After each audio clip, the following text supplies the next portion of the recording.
Closing the sale, Troy Dukar.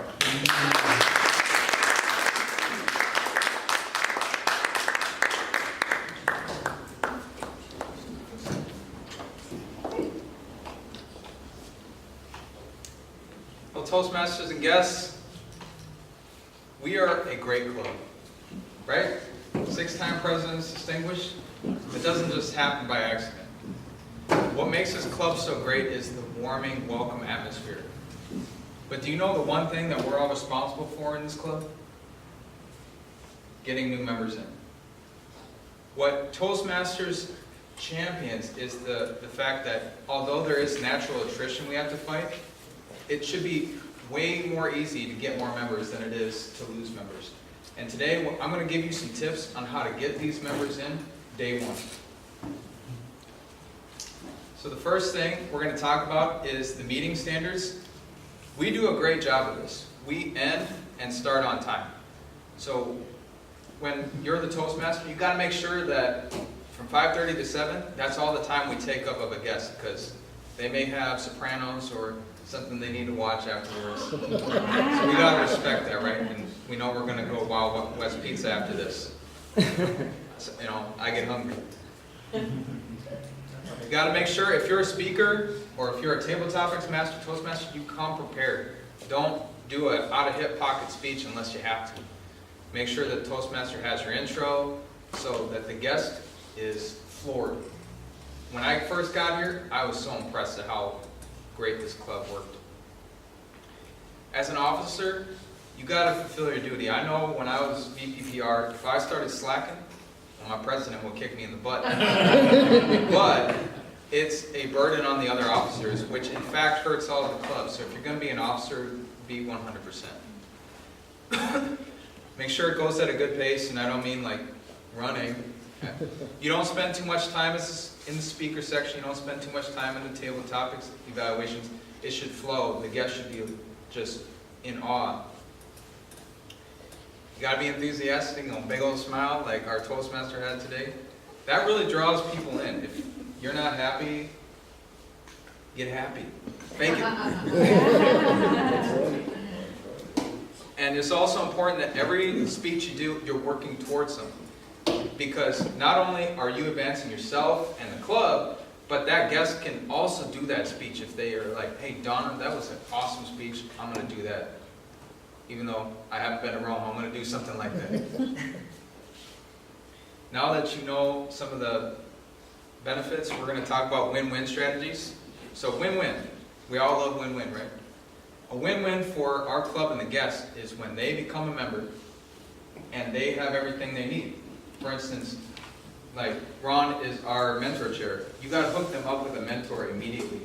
They got to know about pathways. They got to know all about the officer structure. And they got to know that they feel welcome. I remember Maria Clark, she welcomed me with open arms like I was a baby, brand new baby. We got to do that. We got to just take people by the hand and just welcome them.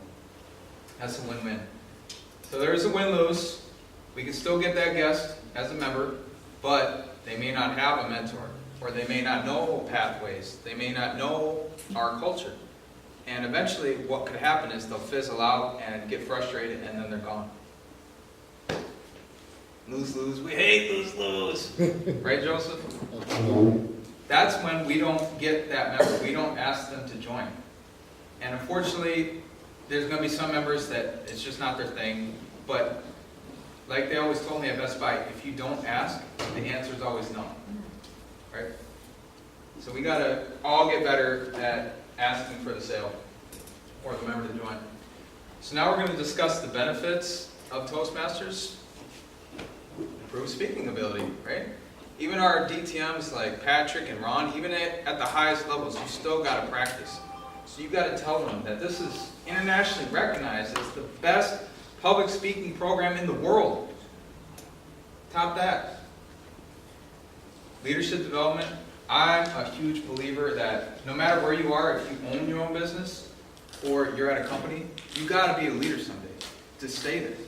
So why don't you do that in a friendly, productive, safe environment, and you can advance to wherever you want. Social skills.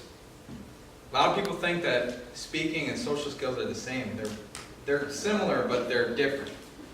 What Toastmaster gives you is that family. That's what I was craving when I got here.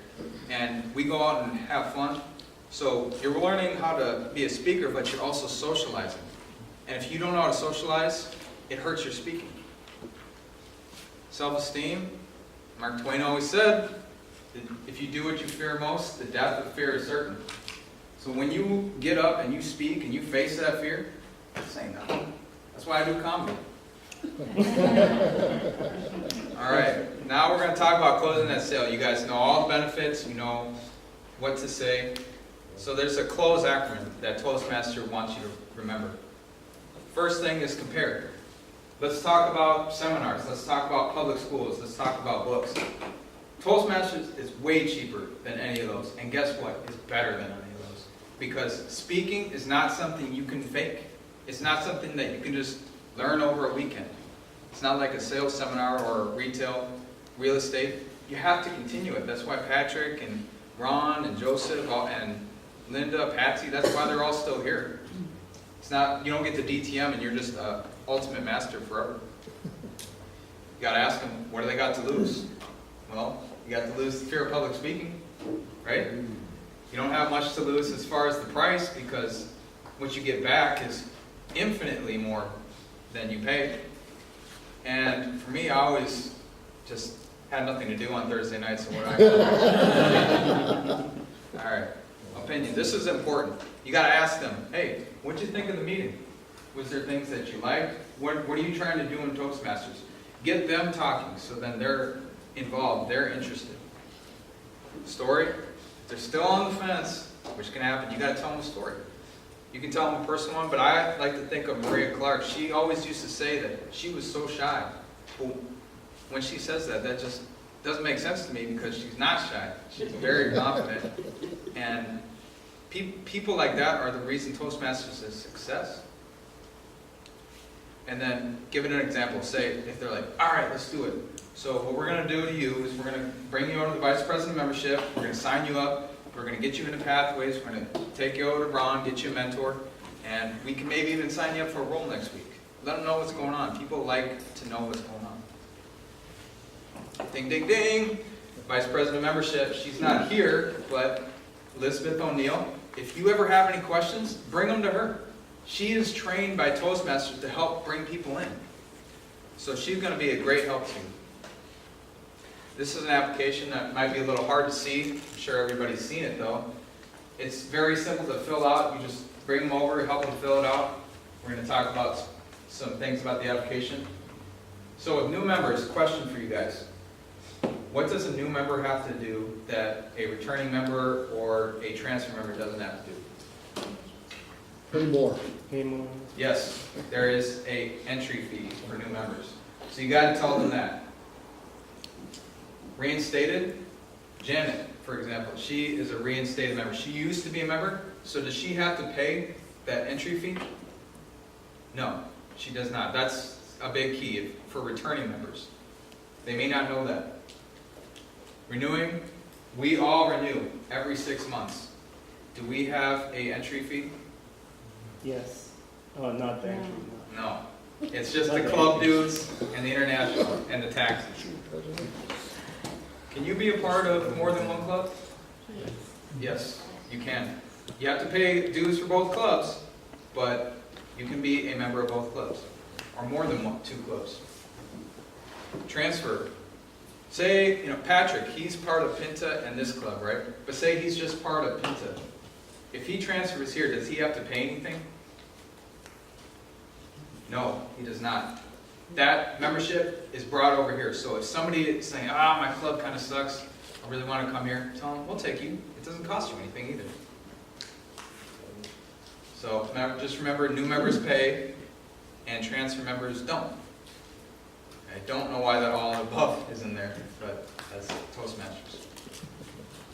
Okay, and then you can see right here, just make sure that their name's legible, that they're in the right language. I don't speak Chinese, so I need something in English or Japanese. But you speak some other language, you can get it in that language. And then, so do you guys know about the prorated system? So if somebody were to join halfway through a membership, they don't have to pay the full amount. They just have to pay the state tax, the club dues, and if they're a new member, they have to pay the entry fee.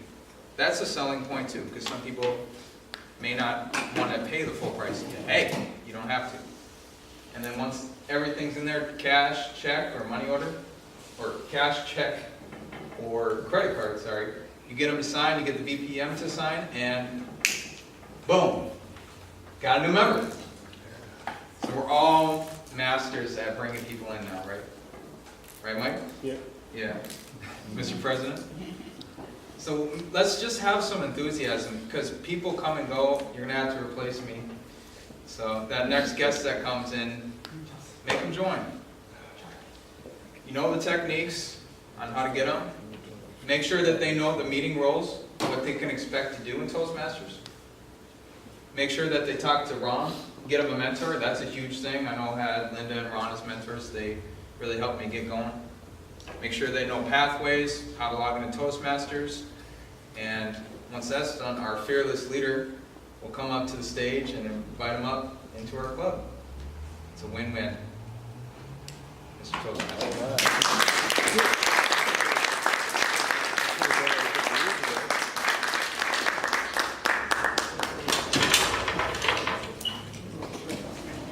Could I have everyone stand up and give this fine gentleman a round of applause for getting advanced communicator skills? Yeah, okay.